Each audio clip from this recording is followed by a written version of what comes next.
years we've been working on how to reach out to tourism operators to get them excited about doing more for the environment, more for communities, and finding ways of supporting the local economy. So about 2 years ago we actually started this Responsible Tourism Award, which has allowed us to talk more to the businesses and using this as a way of rewarding good practice or good behavior basically within the industry. So this is really why we're here today, is really to take to show some recognition for some of these good operators.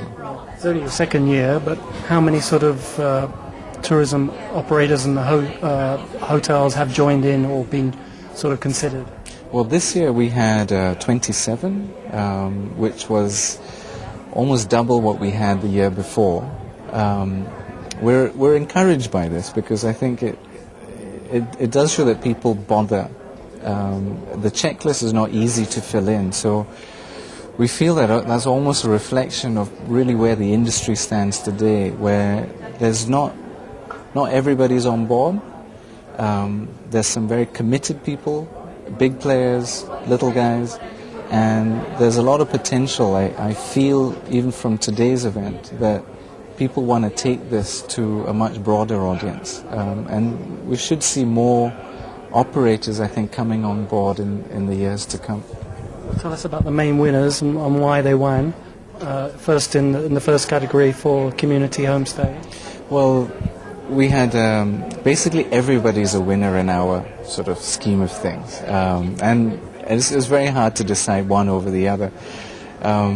But at least for the community-based tourism category, we had Timot Boy, which is a Cambodian outfit, and we just felt that they were right on the ball in terms of having a strong tourism product, and there was a very strong commitment from the community to manage this product. In this case, the product was a bird, or a series of very rare and not often found birds, and so basically you have a very clear market for such bird watching tours, but yet on the other hand you had a very strong structure to manage this tourism within the community. So of the two this year, we felt that really was one we wanted to focus on, and we sort of picked them as the winners for this year. Okay.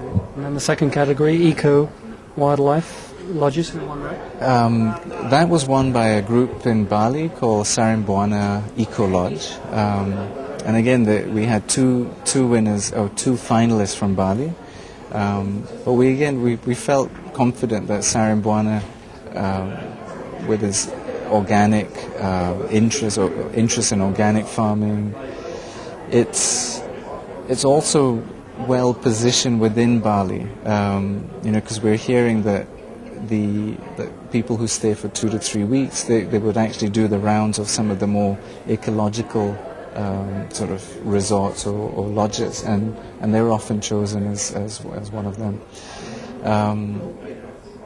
So yeah, and overall we felt that they were doing a lot more for the people that live around their communities. Okay. And then the final category, the luxury villages, No. Luxury resorts. Well, that was a tough one, as we said. Between Evason and Spice Village in Kerala, but I think the main differentiation between the two was the fact that I think in the Kerala resort operation, they really went out of their way to bring the local culture into the resort, and they were also visionaries. The owner was thinking about these values, responsible tourism values, for at least the last 13 years. And we were very, very impressed by just how putting all these things together. And there's a real contrast, I think, to Evason and in their efforts towards this. Well, they're disappointed perhaps not to win, but they won last year. Yes. And you're hosting here. They're hosting here at the Evason this week. Tell us what impresses you about the Evason. Well, Evason is, I mean, there are leaps and bounds ahead in terms of the environmental commitment, I think, towards responsible tourism. You've also got a big brand. People recognize Evason in the international market. Six Senses is also a very important brand.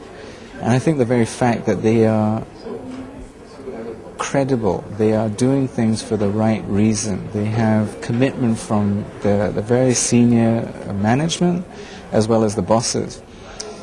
I think all of this translates as, here's a very good example for the business community. Because if you want to switch on the guys who are not interested in little eco operations, this is an ideal candidate. So I think this is why we're really giving support to what Evason is doing, and I think they are doing a good job. Well, Arnfinn, you're environmental coordinator here at Evason. How do you feel to be proud to be hosts of this contest, but also the winners last year, I gather, as well? Well, it's an honor to be able to host this awards this year. It's, for us, Wild Asia has been doing an awful lot of good stuff in order to promote responsible tourism, and we really like the way what they're going forward and promoting a topic that is really in our philosophy and fits well in what our owners want and what we want to do as a company. What are your main features, do you think, that made you one or that you're proud of in your environmental? Well, as Reza said, the main part is our environmental, where we have very strong in terms of energy efficiency, water conservation and waste management. Those are really our strong points. How do you conserve electricity or water? Electricity is conserved in many sorts of ways, and trying to be as efficient as possible. We have an energy efficient mini chillers. We have put in a monitoring system that reduces a lot of the load. We have created some water features that create insulations. We have used a lot of natural ventilation, cooling. We have put in high voltage underground cables, so put a lot of variety of parts. In terms of water, the strong feature there is that we are self-sufficient. We are collecting rainwater in our reservoir and are self-sufficient with water. We also then treat all our wastewater in our wastewater treatment plant, and then reuse that, the grey water, for garden irrigation. Do you make your own drinking water as well? We do make our own drinking water from the rainwater. We have a reverse osmosis plant where we then additionally add minerals to the water and have then very good quality drinking water for the guests, straight coming from the rain.